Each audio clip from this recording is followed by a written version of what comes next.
Hello chess friends and welcome to Jozarov chess channel and welcome to an amazing game from the computer Blitz chess championship in 2022.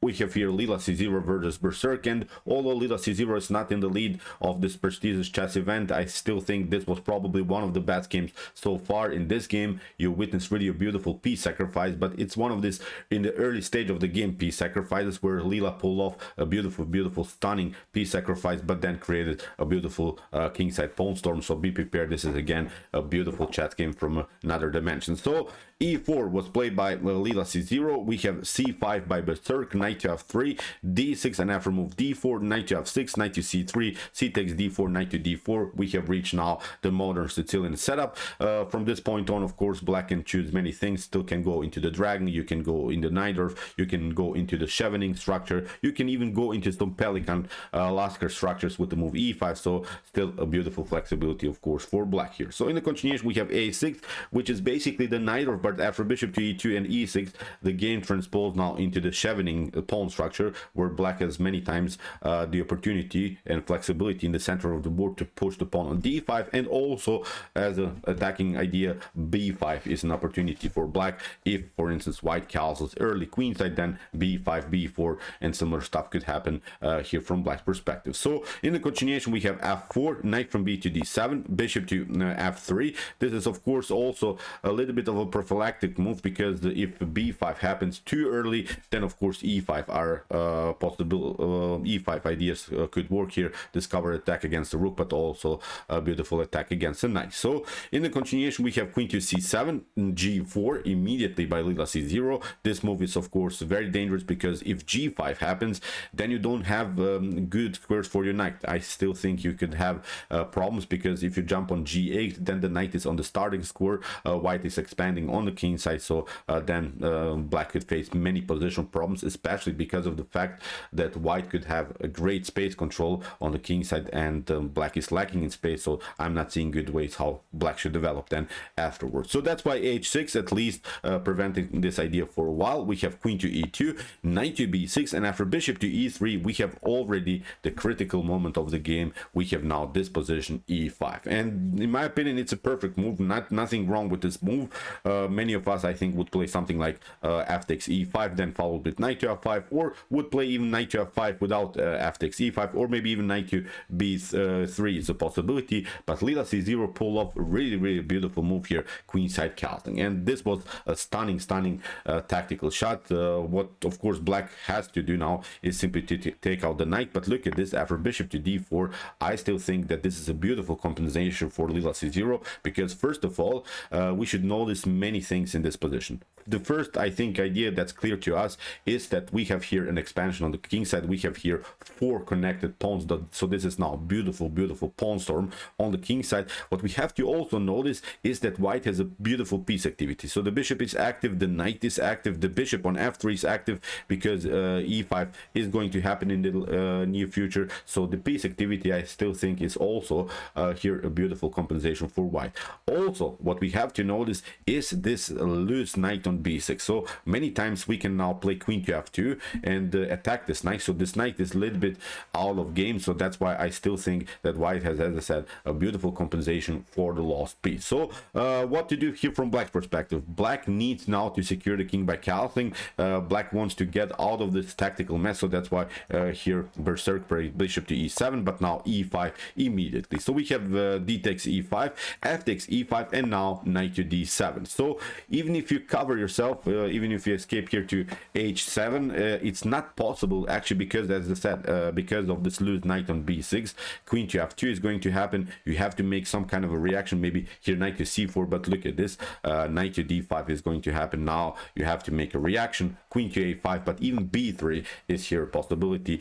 I don't know, even if you try maybe a check, it doesn't matter, still we can escape here with the move king to b1, and even after kingside castling we still can take out the piece. Nothing special here, no checks are possible, so you're not vulnerable here around the square b2. In the near future we can play queen to e3, maybe queen to b3, just to cover our b file, and I still think that white is much better. The evaluation here is 1.5 here for white, so I'm sure that Leela c0 would win this game for sure. So as I said, this ideas knight to h7 is not working, so that's why knight from f to d7 was played by Berserk. And although okay, you still have opportunities maybe to control further here the queen side, actually the problem about this move knight from f to d7 is that the knight is now standing in the way of the bishop. And I'm telling you this, usually this wouldn't maybe be a huge problem, because maybe still you can improve your piece activity later, but you see how much problems black will have in the continuation of the game in order to get the bishop out. So look how really Leela c0 played sort of a beautiful bad bishop strategy here. So after move knight to d7, we have e6 by Leela c0. Again, Leela is not allowing here black to castle. That's now, I think, the beauty of this game.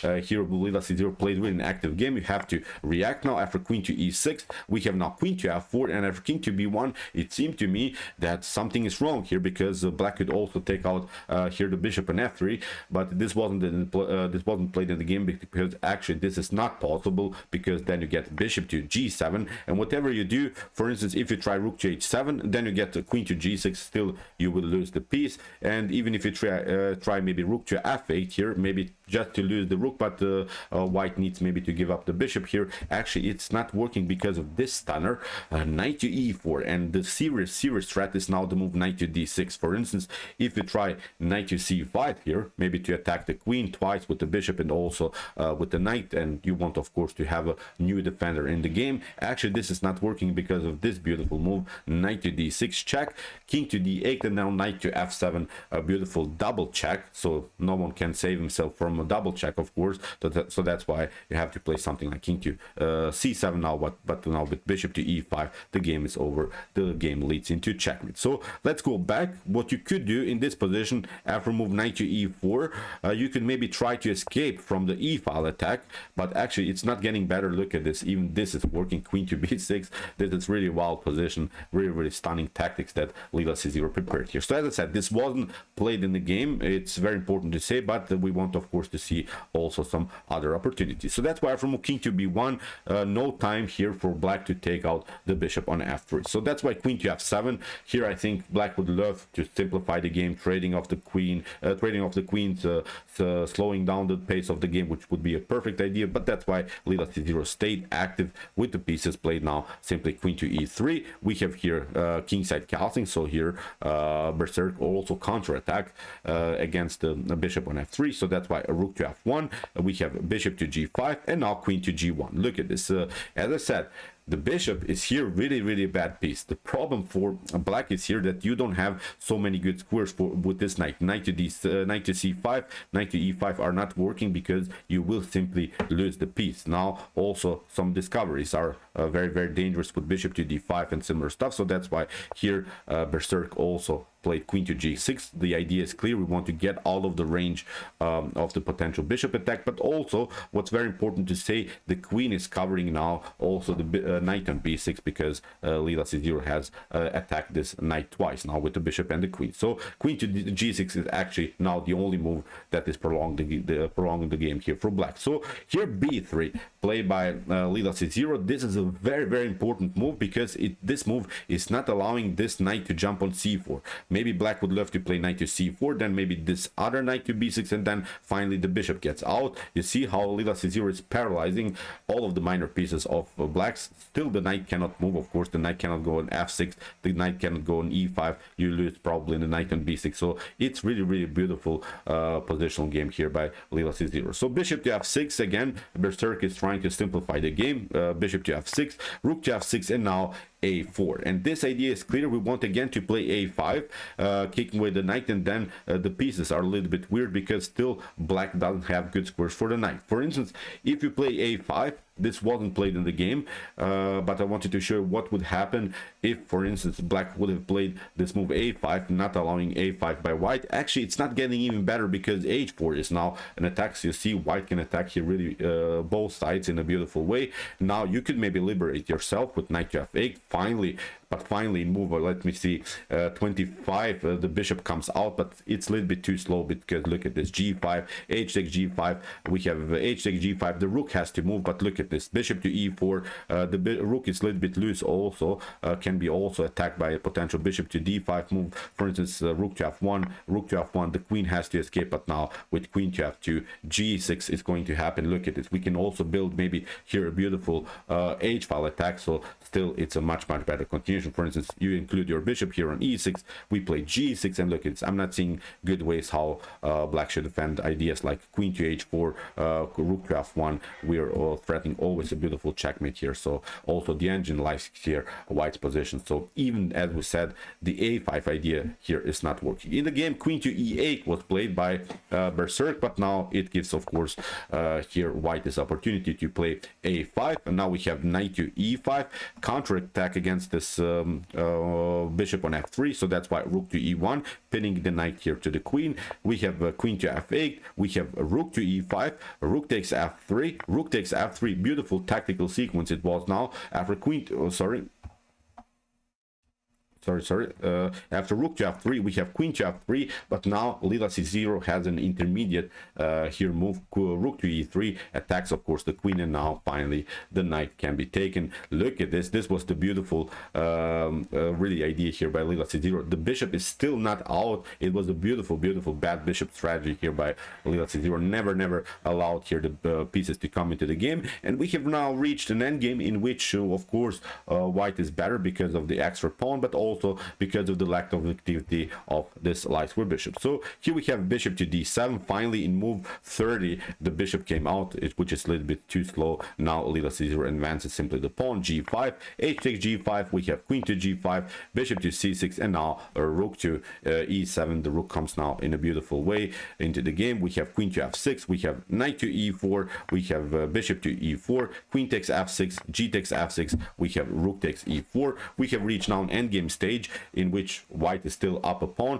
but there is also something worth to say here. The rook, white's rook is much more active. If we take off, for instance, this pawn on b7, the game was over simply for black. So we have f5, rook to e7, black needs now to protect the pawn. We have c4, we have a rook to f8, and now rook to e5. We here Leela c0 simply attacked this pawn on f4. We have king to d7, and now h5, we have rook to h8, and finally Leela c0 got the rook behind the pawn, which we have reached now the so-called Tarash position. The Tarash rule says that you should bring your rook behind your pawn, but if you attack your opponent's pawn, you should also bring your rook behind your enemy's pawn. So that's the beautiful Tarash rule. Now Leela c0 has a completely winning endgame here. So king to c6, h6, we have h7, king to c2 here. Berserk took out the pawn on b6, but now the king can be included into the game. Look at this, we have b6 hereby, but now king to f5. Now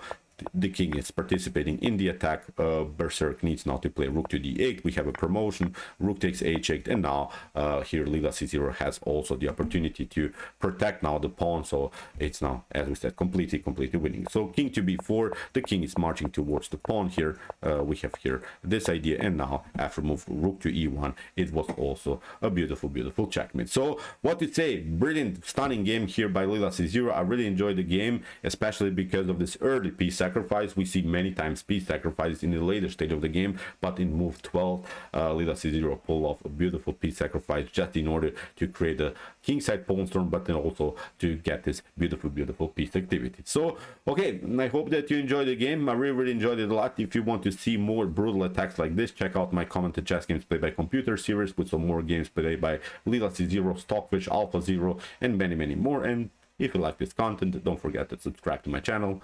See you soon with some more videos, and chess is the best, of course.